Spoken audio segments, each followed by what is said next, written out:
Hi all India cinema fans எல்லோரும் எப்படி இருக்கீங்க? நான் நல்லா இருக்கிறேன்.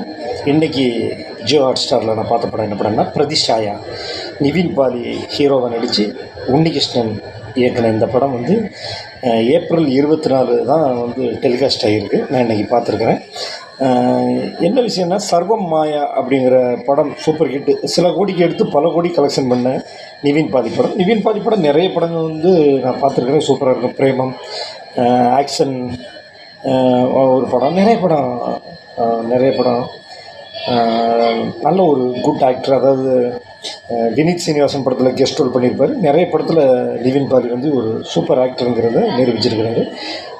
அவரோட பங்களிப்பும் சரி, அப்புறம் பாலச்சந்திர மேனன், கேரளத்து பாக்கியராஜ்னு சொல்லுவாங்க, பாலச்சந்திர மேனனோட ஆக்டிங் ஆனாலும் சரி, அப்புறம் இந்த நெகட்டிவ் கேரக்டர் பண்ணுற ஒரு கேரக்டர் ஆனாலும் சரி, எல்லாருமே வந்து அவங்களுக்கு கொடுத்த கதாபாத்திரத்தை சிறப்பாக பண்ணியிருக்கிறாங்க. கதை என்னன்னு பார்த்தீங்கன்னா, முதலமைச்சராக இருக்கிறாரு, ஒரு நல்ல நேர்மையான முதலமைச்சராக இருக்கிறாரு பாலச்சந்திர மேனன். அவரோட பையன் பெங்களூரில் ஒர்க் பண்ணிகிட்ருக்காப்புல.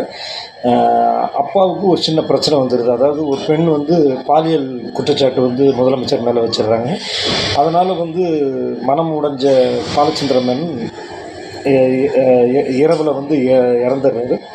இறந்த உடனே தான் வந்து அவர் பெங்களூர்லேருந்து வந்து நியாயமாக பார்த்தீங்கன்னா அந்த அவரோட அண்ணன் ஒருத்தர் இருக்கார், அவர் தான் பாலிடிக்ஸில் இருக்கிறாரு. அந்த பாலிடிக்ஸுக்கு சம்மந்தமே இல்லாத நிவின் பாலி பாலிடிக்ஸுக்கு வந்து, அரசியலுக்கு வந்து முதலமைச்சராகி அப்பாவை குற்றமற்றவருங்கிறத நிரூபிக்கிறாரு. இதுதான் அந்த படத்தோட கதை.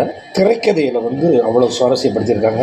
இன்னொரு விஷயம், இந்த படம் வந்து நீங்கள் சர்வமாயா மாதிரி எல்லா மொழியிலையும் பார்த்தா நல்லா இருக்குமா அப்படிங்கிறது எனக்கு தெரியாது.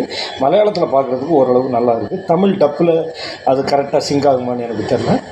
மலையாளத்தை பொறுத்த வரைக்கும் ஓரளவுக்கு இந்த படம் வந்து ஸ்க்ரீன் பிளேயும் சரி ஓரளவுக்கு நல்ல படம் தான் சொல்லலாம். நடித்த நடிகராகட்டும், அப்புறம் அந்த அம்மா கேரக்டர் பண்ண சபிதா ஆனந்த் ஆகட்டும், எல்லாருமே வந்து அவங்கவுங்க கொடுத்த கதாபாத்திரத்தை சிறப்பாக பண்ணியிருக்காங்க. இப்போ தான் ஏப்ரல் 24 ஸ்ட்ரீமிங் ஜியோ ஹாட் ஸ்டாரில் ஆயிருக்கு. தமிழ் டப்லேயும் இருக்குது. நண்பர்கள் நேரம் கிடைச்சா பார்க்கலாம். மலையாளம் தெரிஞ்சவங்க மலையாளத்திலே பார்க்கலாம். ஏன்னா மலையாளத்திலே பார்த்திங்கன்னா அந்த நேட்டிவிட்டிக்கு இன்னும் கொஞ்சம் பெட்டராக இருக்கும்னு நான் நினைக்கிறேன். மீண்டும் இன்னொரு படத்தில் உங்களை சந்திக்கிறேன். அதுவரை உங்கள்கிட்ட இருந்து விடைபெற்றுக் கொள்வது உங்கள் லொல்லு சபா பழனியப்பன் என்கின்ற சிறகடி காசு செல்வம். Tata, bye bye.